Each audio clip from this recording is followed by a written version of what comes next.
Halo Sobat Kreatif, selamat datang di Obras, obrolan santai Psikes Pantirapi Yogyakarta yang unggul dan berbela rasa, di mana setiap ide bisa menjadi sebuah inspirasi. Halo semuanya, perkenalkan saya Benedita, saya mahasiswa program studi Sarjana Keperawatan. Hari ini kita akan berbincang-bincang bersama salah satu dosen dari program studi keperawatan, yaitu mengenal integrasi pelayanan primer dan juga pelaksanaan posyandu ILP. Pasti kalian pada penasaran kan? Jangan lupa untuk komen, like, dan juga subscribe. Dan jangan lupa juga untuk nyalain loncengnya. Satu lagi, jangan lupa untuk ikuti seluruh sosial media kita. Ditunggu!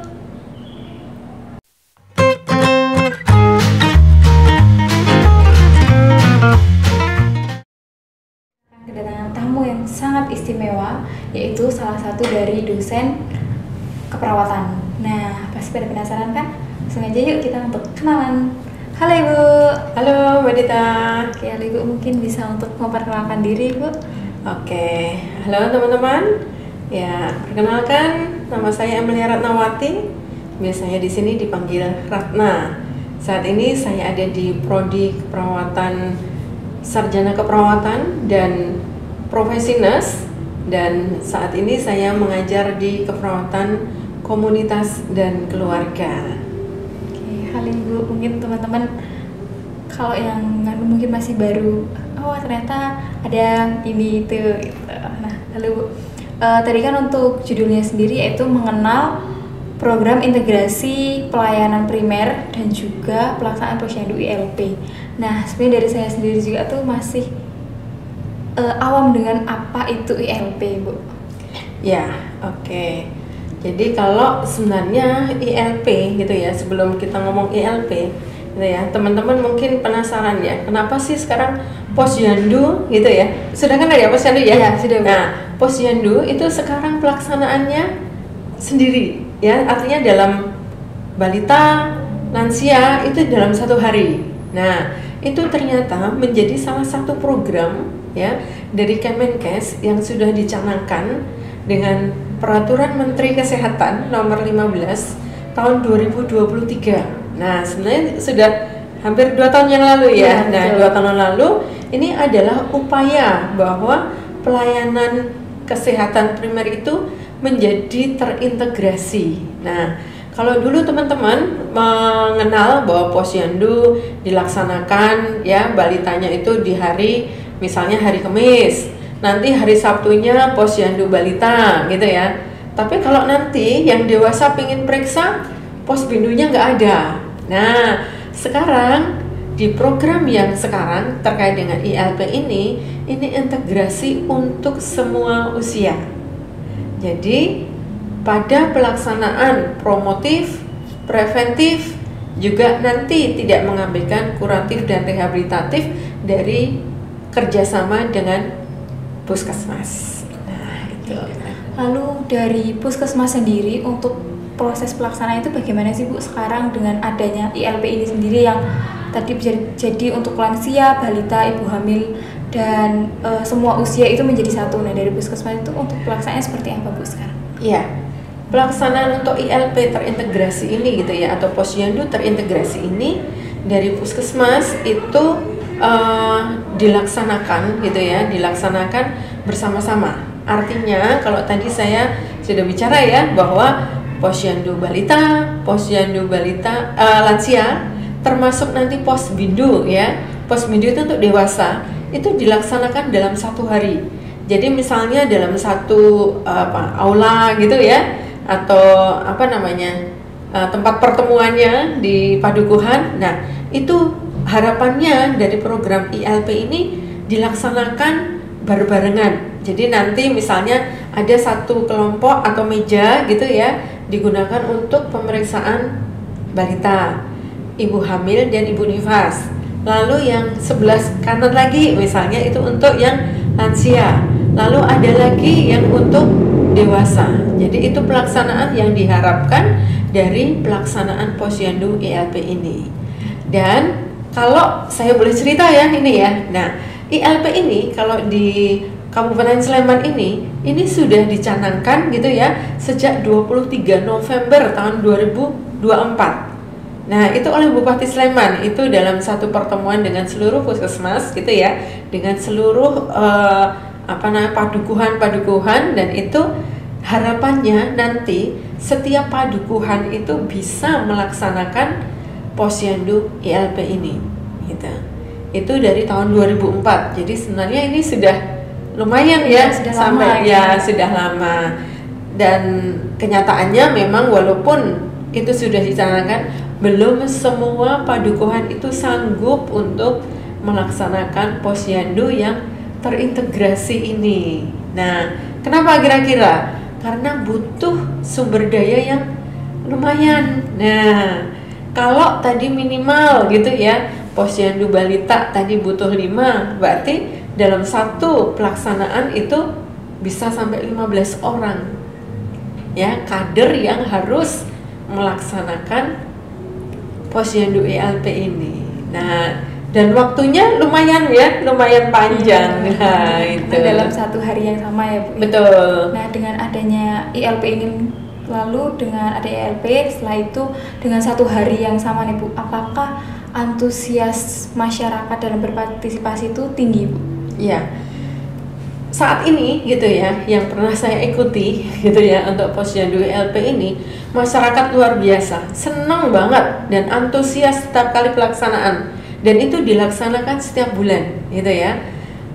Kalau kemarin itu yang saya lihat datanya gitu ya, balita itu ada yang sampai 30-40 yang datang ya saat ILP. Lalu lansia ya, lansia itu bahkan ada sampai 70 orang datang. Nah, yang senang lagi ini justru yang usia produktif, yang tadi umur 18 sampai dengan 59. Karena selama ini kan jarang untuk dilakukan screening kesehatan. Saat ini juga cukup banyak yang mau datang untuk melakukan screening kesehatan. Jadi antusiasnya dari masyarakat itu sendiri tinggi ya Bu tentang adanya Posyandu ini sendiri. Nah, kalau saya pernah dengar itu ketika Posyandu itu ada namanya 5 meja atau 5 langkah. Nah, itu tuh apa sih Bu sebenarnya? Apakah ternyata mejanya 5 berjejer atau bagaimana Ibu? Ya, jadi pelaksanaan Posyandu 5 langkah atau 5 meja gitu ya. Sekarang namanya 5 langkah. Kenapa 5 langkah? Karena pelaksanaan Posyandu ILP ini tidak harus menggunakan meja. Jadi terkait dengan sumber dayanya gitu ya, misalnya mau pakai lesehan gitu ya, itu pun boleh. Sehingga kenapa dikatakan sebagai 5 langkah. Nah, langkah yang pertama itu adalah pendaftaran. Jadi nanti peserta dari Posyandu itu gitu ya akan datang lalu didaftar. Dan itu nanti masing-masing untuk kalau pengelompokannya 0 sampai 18 tahun gitu ya, 18 sampai 59, lalu lebih dari 59. Harapannya itu nanti punya tempat pendaftaran tersendiri supaya nanti nggak pusing gitu ya. Jadi sudah dikelompokkan, lalu pendaftaran di situ biasanya akan berisi data diri ya, nama, alamat, usia, kemudian jangan lupa nomor KTP. Nah, kenapa pakai nomor KTP? Karena nanti di dalam kerjasama dengan puskesmas itu bisa kadang menggunakan BPJS-nya. Sehingga biasanya akan menggunakan nomor KTP dan BPJS. Karena kalau nanti ada program puskesmas yang datang ya, pusling biasanya atau puskesmas keliling, ada pemeriksaan itu bisa menjadi data. Nah, kemudian langkah yang kedua itu adalah penimbangan ya, atau pengukuran juga tinggi badan di situ. Nah, di langkah kedua ini setiap yang datang akan diukur berat badan dan tinggi badannya, kemudian akan dihitung IMT-nya. Nah, sehingga nanti akan selanjutnya ke langkah ketiga dilakukan pencatatan. Nah, pencatatan dari hasil pengukuran gitu ya. Nah, itu akan dimasukkan dalam grafik ya. Pernah ya dulu mungkin melihat di KMS ya, ada grafik yang ada turun ya, lalu ada yang warna hijau, ada warna merah, kuning gitu ya. Nah, di pencatatan itu akan dimasukkan hasil pengukurannya, termasuk juga nanti ada pengukuran tekanan darah itu ya, lalu pemeriksaan sederhana. Nah itu ya biasanya ada riwayat sakit, bisa tidur atau tidak, itu ya, itu termasuk pencatatan di situ. Nah kemudian kalau tadi nanti misalnya grafiknya tadi kelihatan ya, itu juga akan tampak, oh anak ini gitu ya, berat badannya naik sesuai umur atau tidak, kemampuan motoriknya sesuai atau tidak gitu ya, atau ini tinggi badannya kok pendek padahal usianya harusnya naik. Nah sehingga kasus-kasus stunting gitu ya, ini sudah bisa diidentifikasi dari sini. Nah itu di langkah yang ketiga ya. Kemudian di langkah 4 itu adalah pemeriksaan kesehatan.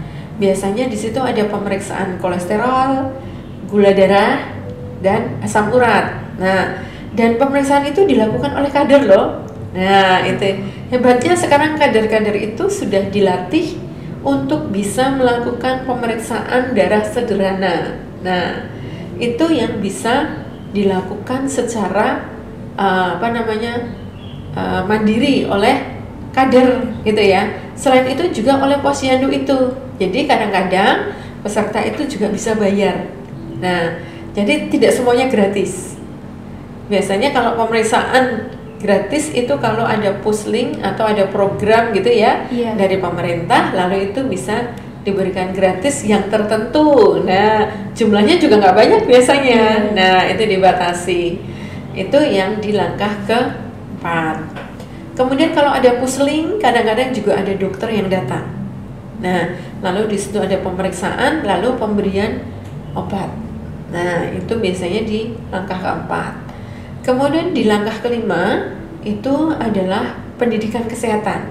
Nah, pendidikan kesehatan itu juga tidak hanya oleh petugas kesehatan, tapi kader sekarang juga sudah hebat.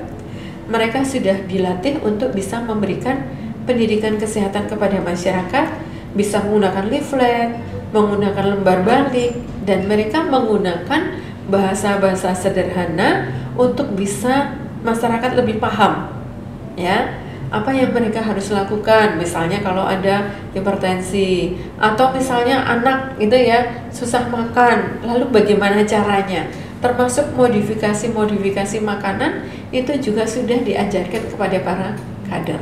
Oke, jadi tadi untuk yang pertama itu, yang misi pertama itu pendaftaran ya Bu ya. Ya, lalu yang kedua ada pengukuran tinggi badan, berat badan. Ya. Terus yang ketiga ada pencatatan yang tadi di buku KMS dulu. Nah di pencatatan tadi akan terlihat grafiknya. Lalu yang keempat itu ada pengukuran kolesterol, asam urat gitu ya Bu ya. Atau kalau emang ada dokter yang dari pusling itu nanti akan ada pemberian obat.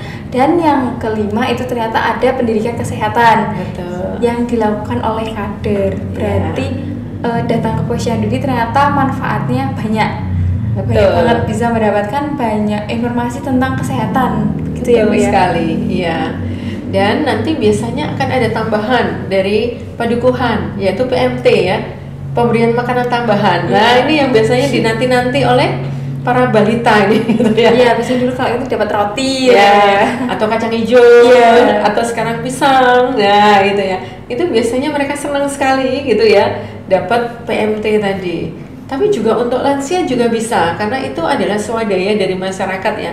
PMT itu adalah swadaya masyarakat, sehingga itu harapannya bisa memberikan gitu ya, memberikan tambahan dari yang makanan pokok. Dan ini yang pastinya harus bergizi. Nah itu ya, apakah telur rebus itu juga bisa. Nah itu jadi nanti macam-macam PMT-nya itu bagaimana padukuhan itu menyiapkan seperti itu. Nah itu tadi obrolan santai kita hari ini bersama Bu Ratna tentang ILP. Jadi banyak sekali manfaat yang bisa kita dapatkan untuk kita datang ke posyandu. Jadi mari mulai sekarang semua usia bisa untuk datang ke posyandu. Bagi teman-teman yang mau request untuk pembahasan selanjutnya, bisa langsung komen di bawah ini. Nah, dan jangan lupa untuk ikuti seluruh sosial media kita. See you!